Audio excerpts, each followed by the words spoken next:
বেশ অনেকদিন ধরেই ভাবছি মাটি দিয়ে গহনা তৈরির কথা, কিন্তু তা আর হয়ে উঠছিল না। আজ বাইরে ঝমঝমে বৃষ্টি হওয়ায় ভাবলাম মাটি দিয়ে ছোটখাটোর মধ্যে তোমাদের সাথে একটা জুয়েলারি ডিজাইন শেয়ার করে যাক।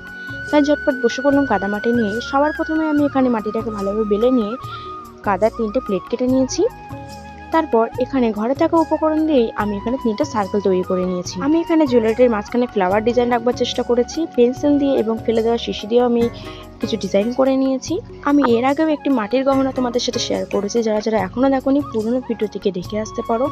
একে একে এখানে আমার ডিজাইনটি প্রায় কমপ্লিট। আমার কাছে যেহেতু জুয়েলারি ওয়্যার নেই, সেহেতু আমি এখানে তার কেটে কাদার বলে অ্যাটাচ করে দিয়েছি এবং ইউপয়েন্টটি একইভাবে বানিয়েছি।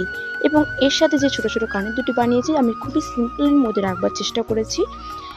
তৈরি আজকে আমার মাটি দিয়ে গহনা কেমন হচ্ছে অবশ্যই কিন্তু কমেন্ট করে জানিও। ভিডিওটি ভালো লাগলে লাইক কমেন্ট শেয়ার করে পাশে থেকো। চ্যানেলটি অবশ্যই সাবস্ক্রাইব করে দিও। আজকের মতো টাটা, দেখা হচ্ছে নতুন নতুন ভিডিও নিয়ে।